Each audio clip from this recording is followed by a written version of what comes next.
Hello, everyone, and welcome to another Super Deluxe Gamescast review. It's me, John, and I've got my producer slash right hand them, Derek, here with me. Hello, Derek. Hi, John. How's it going? Well, I'll tell you what, I'm pretty freaking frustrated because this is the second time we are trying to record this review now. We got about 5 minutes It's the into our second time review. they've remade this game, and it's the second time we've tried to do this review. I guess, I hadn't really looked at it that way, Derek. But I guess that's poetic, right? And it's Star Ocean Uh, 2.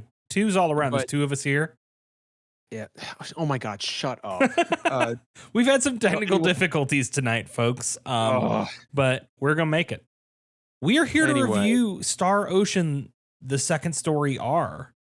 Second Evolution R. I think Second Evolution's the PSP version. No, this is Are you also the second sure? evolution. Positive. Okay. This is the second evolution R. The R stands for remake. Because as I said like 5 minutes ago before our recording It dumped, is explicitly the Second Story R. Everywhere I look. Are you sure about that? Yeah, Second Evolution is just the PSP version. Whatever. You know what? I'm rolling with it. I'm rolling with it. Rolling with it. But Subtitles. So the R stands for remake, and this is a full-on remake. Star Yeah. Ocean 2 was originally released on the PS1 sometime in the late 90s, early 2000s. Quickly became revered as one of the great, JRPGs of that time and of all time, really. Like Star Ocean 2, I think, is still considered by Star Ocean fans to be the pinnacle of that franchise. And there's not really, Yeah. I don't know many Star Ocean fans that will disagree with that. Star Ocean fans have a lot of love for the first three games and Yeah. have a more Things complicated kinda went off the rails relationship after that. with everything after that. But like two is the one that everyone agrees is like the top. It's the peak. It's one of the best RPGs of all time. It is certainly one of the best RPGs of that particular era. So Yes. people who are big fans of like the RPGs that a lot of Japanese studios were putting out in the PS1 era, this is a high watermark for sure.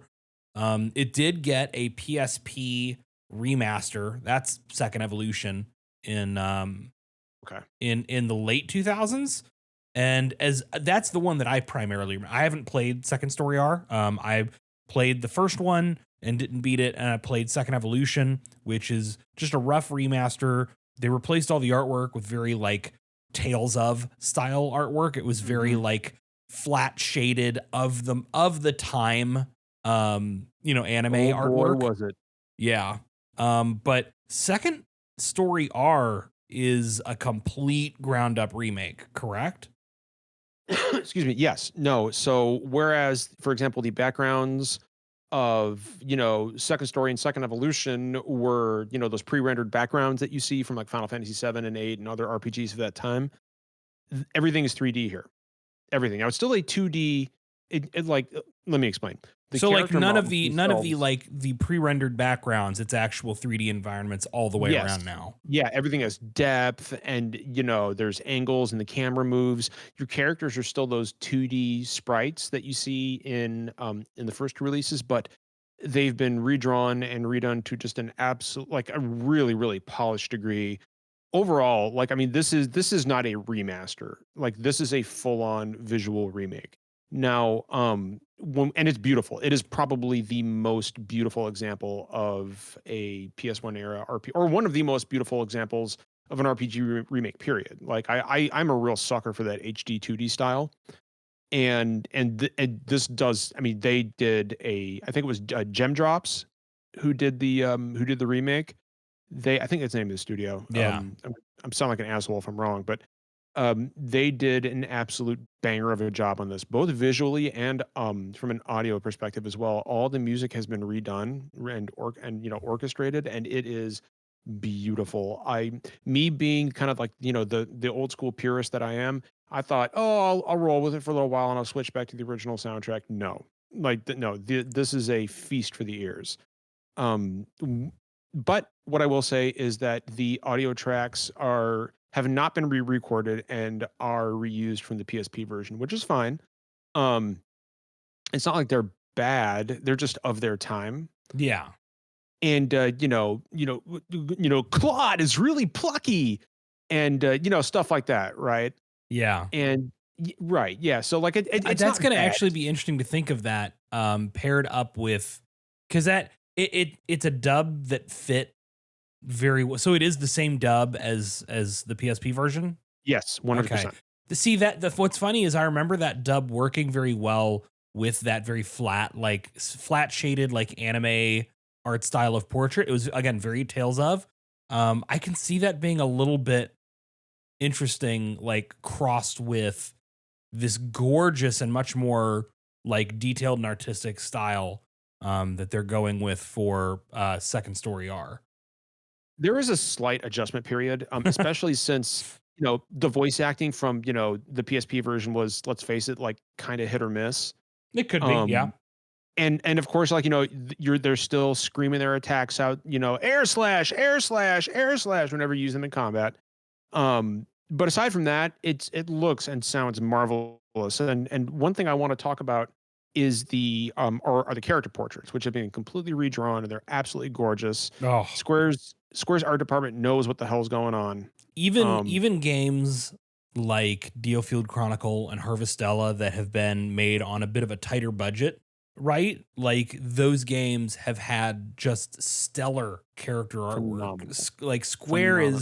Square's not skimping in that department. Um, Now, one thing I will say, Derek, one thing yeah. I will say is I Hmm. was really relieved to see Rena's artwork. Rena Lanford is the main female protagonist, alongside Claude C. Yes. Kenny.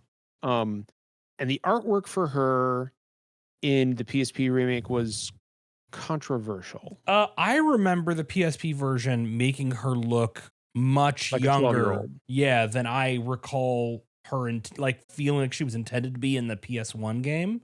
Well, Um, she's 17 in the game. The oh artwork, god, yeah, the artwork for the PSP version does it makes her look like a child. yeah, which considering her relationship with Claude was kind of really off-putting. And, it's like, it was just weird. It was very, very strange, and a lot of people were like, "What are you doing here?" Interesting art choice. That said, everybody looks great. Every single character portrait I have seen looks I'm absolutely looking at fantastic. like a comparison right now of her PSP artwork Boy, compared to the it's new really artwork. something, isn't it? I love this new artwork. It's so good. It's vibrant. They're capturing a lot more small detail in like the outfits and designs while still allowing like the simplicity to shine through. Yep. They're not like overly detailed, overly greebly costumes. Yeah, it's really, really strong character artwork. It is so good. And you can actually switch back to the PS1 or PSP or character portraits if you want. You're a freaking madman if you do, and I don't know why you would do that, but I really don't understand why anybody would do that. But it's there if you're weird and you want to be weird. From a gameplay perspective, um, combat remains mostly the same. It's very Tales-esque. Like I'm talking like the early Tales games, like Right, Fantasia and right. whatnot. Um, you mash buttons, you dodge. You map special attacks like spells and abilities to, L1 and R1 and, so on and so forth. You can also summon, so this is interesting. You can put either your characters who aren't in your current party as part of your assault team. Okay. And what happens is basically you map them, for example, to like, you map your assault team to the D-pad.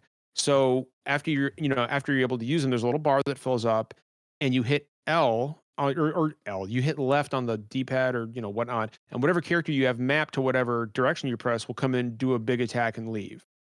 Um, what's really cool is that you can also, for your assault team, recruit other Star Ocean game protagonists, Oh. which is extremely cool. Uh, and also, you can also there is I'm trying to think of the best way to put this. Um, I don't want to spoil anything.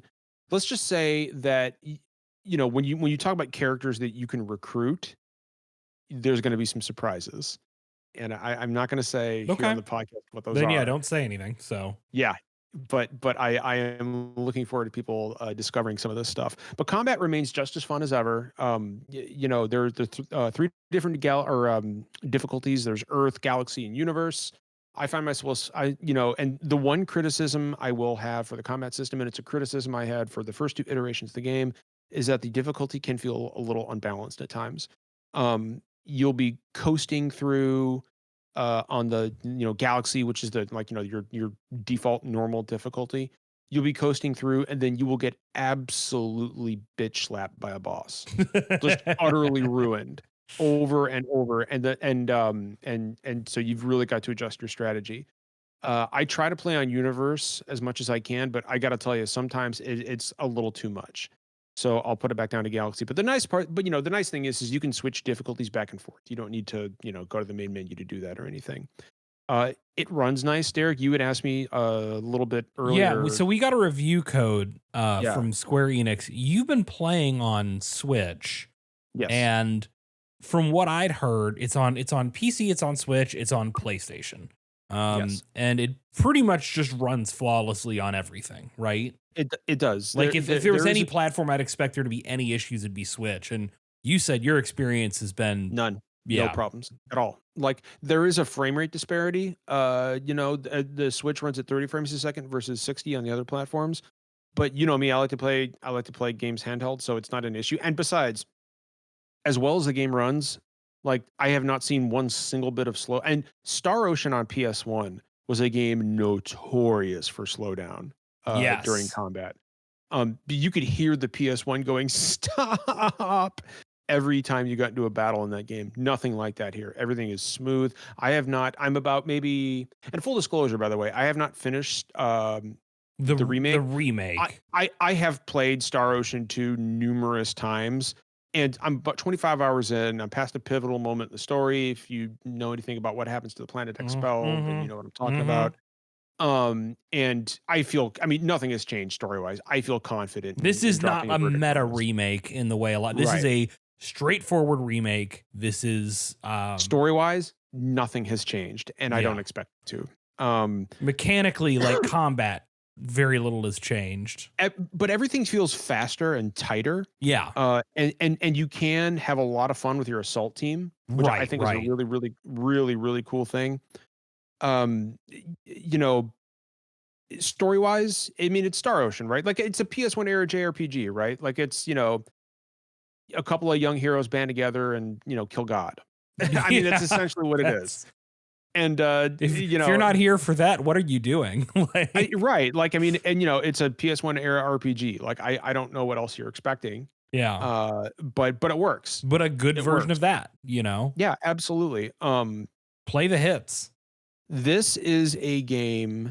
So Star Ocean 2 is one of my favorite RPGs of all time. And I was really, Derek, I've been like, ever since this was announced, I just been foaming You've at the been mouth for it. very abnormal about it, yes. Yeah. And I got to tell you, I could not be happier the way this turned out. Um, it kept, this is a great example of a game able to balance the kind of like, balance, or not even balance, but stay on that tightrope of let's update the visuals and the music, but let's leave the essence of the game intact. And that is exactly what they've done here. Everything that everything from a gameplay perspective, combat, exploration, none of that has really changed. It just feels tighter and more refined visually, and from an audio standpoint.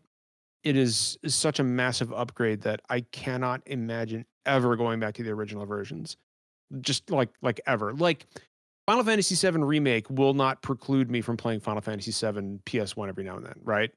Right. Um, It's a this different has enough experience. it's a completely different experience. This has completely destroyed any desire I have to go back to the PS1 or PSP versions ever. Like I cannot imagine doing that now. That's kind of the feel I get, again, as somebody who's played the original and the PSP version, but has not touched Second Story R yet. As I look at this, and it feels to me like this is the new definitive version. Oh, 110%. And like, Um, even if you obviously, like if you played Star Ocean before, if you love this franchise already, it sounds like you kind of owe it to yourself to play this. But also, I think for people who are curious about or have a love for that era of Japanese made RPGs, like this is something that you kind of owe it to yourself to play because Star Ocean 2 is one of the greats, and it's a piece of your historical knowledge that you do owe it to yourself to play because it's also just a good game that holds up. It it's fantastic, and, if you are a fan of the original Star Ocean 2, there is literally no reason for you not to pick this up. And t especially at $50. And 2, if you have not played Star Ocean 2, but you are a big fan of PS1 era, RPGs and JRPGs in general, and this one just slipped by you, that era, you were too young or you just didn't play it, do yourself a favor, go pick this up. I mean, I It think is there's a a lot of n people who love things like Final Fantasy, right? Who maybe have missed. There's a lot of really good, like formative, like Suikoden, right? Like Star Ocean, a lot of RPG franchises that people missed, while still considering themselves a fan of, Japanese made RPGs. And, I think that's fine. That's not like intended to be a gatekeepy statement, but it's more a Right. matter of like a lot of people love the very obvious and mainstream stuff and maybe want to deepen their appreciation for this kind of style and era. And Star Ocean's a huge franchise and 2 is the best one. So Well, Derek, honestly, man, like, I don't have a whole lot else to say, like, it's it Star helps. It's Ocean a 2. remake. It's a faithful, high quality remake of Star Ocean 2. And I wanna stress high quality. Like, I could not be happier with the way this has come out. And honestly, Derek, it's got me excited thinking about what else could be in the pipeline. I mean, there are other PS1 era JRPGs I feel like could benefit from something like Xenogears. Like, oh, Don't get like, your hopes up, bud. oh, I know. But Vagrant honestly, Story? even if they just get Star Ocean 2, remade like this, that's enough because this is one of the true classics. And this right here is proof that Square can honor a classic game while, while keeping the essence of what made that game so special intact. I couldn't be happier with the way it turned out. I don't give numbered scores, but I will say in a world without Final Fantasy 16, this would be a game of the year runner for me. Well, it's one I'm definitely looking to get into at some point. Of course, the backlog is heavy, and there's a lot of really strong games that have hit Oh yeah. in just the last month or two. But it's like you said, there's not too much more to say. It's a remake of Star Ocean 2. It is a faithful remake. Everything that is new and shiny about it is made better. This is Star Ocean 2 pretty and modern. So please do it. Go grab it. Pick it Yeah, up. It's worth it. that's your Derek, that's all message. I got. Thank you for joining me tonight, buddy. Yeah, thank Square Enix for once again giving us a code, giving us the opportunity to provide coverage for this game. Greatly appreciated, Square. Greatly Yeah. appreciated. And everyone listening, you are greatly appreciated as well. Don't forget that you can find us live on twitch.tv/official SDGC every Thursday night at 9 p.m. Eastern Standard Time. We've been ramping up our guests on the podcast recently. We've had one of the actors from Baldur's Gate 3 on. We're having another one on soon. And so you have many, many reasons to tune in and check us out. We deeply appreciate it. And as always, kindness costs nothing.